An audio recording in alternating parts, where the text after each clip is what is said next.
What is going on, investors? And should I say, good evening, investors, because we are going to talk about Uber Technologies. It's about 7:10 at night, ticker symbol Uber. They just reported their Q2 earnings after the bell today. Now, in the regular session, the stock was down by 2.33%, but in the after hours, we're seeing it down by nearly 4.5%. Talk about that from a technical perspective. This one was up at 60 some odd dollars just back in February, and it's really fallen off a cliff. So we'll talk about some areas where Uber could potentially be falling to, and whether or not you should potentially be buying the dip on this one. Now, what I want to do is talk broadly about Uber as well. They have really two business models. They have delivery and mobility. Mobility being your traditional Uber ride, delivery obviously being like Uber Eats and delivering food and grocery and that type of thing. And so we'll talk about this. We'll talk about the business. We'll talk about, do they have a competitive advantage here? Can they obtain high gross margins in a business like this? Can they make lots of money in this business? Because as we know, with any public investment, they've got to make enough money to pay their employees, enough money to pay well-paid executives and those types of things. They've got to show some money here on the balance sheet to make you, the shareholder, a little bit of money as well. It's a difficult business when you're at Uber's seat. Now, they reported their Q2 earnings and they had lots of costs to offset the rideshare recovery. Anecdotally, I'm sure many of you are in the same boat. If you try to get an Uber, it's either super expensive or it's hard to get. Now, that's a broad statement. It's probably not that case everywhere, but I know out here in California, I could have gotten an Uber anytime I wanted. But over the last year, incredibly difficult, especially when I've been on vacation. It has been very, very difficult to get an Uber. So they've spent a lot of money, and we'll see evidence of here in the financials, to get drivers to drive for them. It's a difficult business. Think about Uber's business model.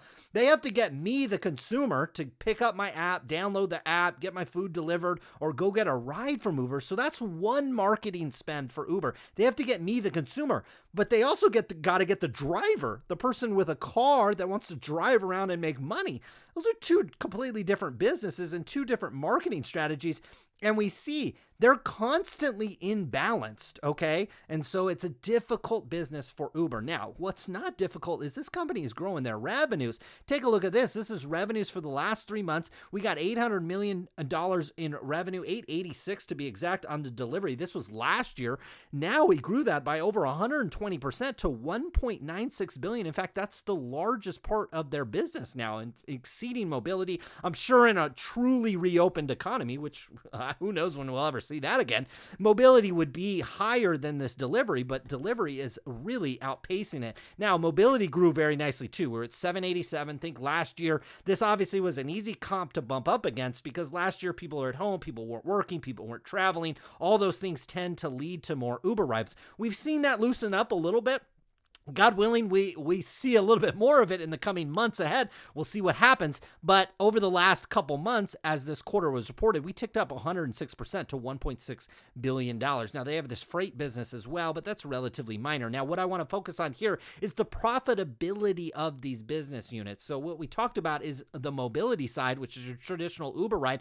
We had a take rate last year of 25%. Now we're having to only take home 18.7%. That is because they were likely having to incentivize drivers through higher pay. Delivery has actually ticked up a little bit. Okay, it went from 12.7 take rate up to 15.2, but that's still pretty small. And I gotta imagine Uber's probably going to be playing in this kind of space because think about food delivery. Do you really care who delivers it? Does it matter if it's Uber or if it's Lyft or if it's the restaurant's own driver? Does it really matter? Would you really pay more for an Uber guy to deliver your food versus a Lyft guy? No, it's all the same. It doesn't matter. So Uber doesn't have any differentiating feature that allows it to charge more. And so that is what I worry about this business. The other thing that worries me is delivery. We're still losing $161 million. Last year, we lost $232 off this $886 in revenue.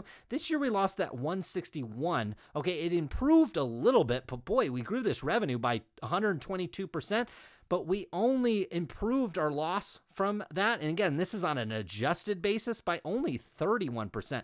Now, profitability in mobility obviously improved tremendously. You saw a rise in growth there. Our take rate was less, but it's still a profitable business. There's probably a little bit of differentiating features between moving me from point A to point B. There's probably people that prefer Uber. Some people prefer Lyft. It might be the app. It might be whatever it is. Maybe coupons, maybe a credit card offer, those types of things. So there could be some small beneficiaries there, but we still only earned $179 million worth of adjusted EBITDA. And this is an $81 billion company. Not necessarily something that I think can hold up in the long term. Now we got revenue here for Uber came in at $1.9 billion. This is last year on the left-hand column. Most recent quarter is the second column. That ticked up to $3.9 billion, basically $2 billion bolted onto the revenue side. You gotta love to see that. Now, unfortunately, our cost of revenue went from $924. We bolted on a ton of money there, nearly $1 billion to get that to $2.1 billion. Operating and support didn't tick up a lot. You like to see that? Here's sales and marketing. Take a look at that. Went from 736 all the way up to $1.3 billion. That's a massive increase. My guess is they're marketing not only to you and me, the consumer, but also the Uber driver as well, that they need to deliver the food and the people. Difficult business from a marketing perspective. Research and development, basically flat. General administrative, basically flat. All things being considered, what I'm seeing here is management is doing a really good job at keeping these numbers in check. Okay, they could be blowing this up way more than they are, but they're doing a nice job. Okay, they have to pour money into cost of revenue, acquiring the drivers, giving them more money, those types of things, and they have to keep spending on sales and marketing because it's a pretty competitive business, especially when you look on the food delivery side and the goods delivery side. That's a really, really competitive business, so they got to keep spending there.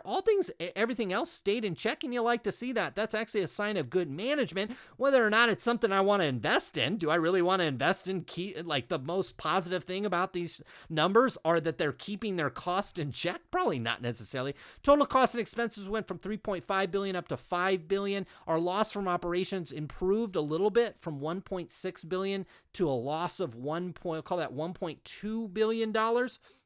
And so, yes, we bolted on $2 billion up here, but we only saw about $500 million, $400 million, probably to be closer to exact, flow down into the profit zone. And so this is a company that is just purely stuck in neutral. Okay, yes, some of it, you can blame some of it on the virus and the reopening and the closing, potential closing, those types of things, kind of the limbo that we're in society. You can blame, I would say, a decent amount on that. But this is just not a high margin business. Delivery is never going to be a high margin business. Mobility is always going to be subject to different kind of competition and where people live and decide to get around. All these things are going to be very, very difficult to drive these profit numbers up, because what drives profit is differentiating features about your product. Think about a Facebook versus a Google versus a Snapchat versus Pinterest. All those sites, all those companies have things that are really completely different about them. Think about taking a Lyft ride versus an Uber ride, or getting food delivery from Uber versus some other provider, Instacart, something like that. There's like no difference. There's nothing that's different about it. And that is, in my opinion, probably the overarching problem with companies like Uber. Now, from a technical perspective, look, we don't have to love these numbers. We don't have to geek out on them as much as maybe we did.